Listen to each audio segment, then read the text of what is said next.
सदा सदा शिवं मुदा समर्च्य भक्तिपारगान् सनात् स्वधर्मरक्षिण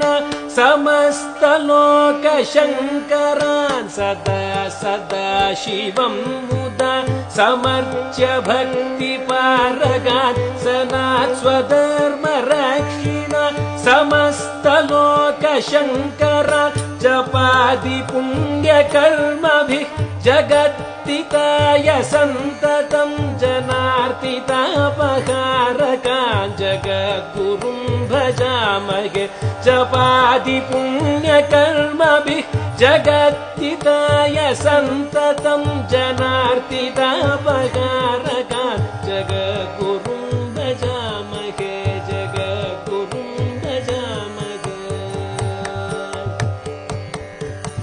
चन्द्रशेखरेन्द्र संयमीन्द्रपादसेवने सान्द्रभक्तिनम्रपाणिपादमस्तकान्वयम् चन्द्रशेखरेन्द्र संयमीन्द्रपादसेवने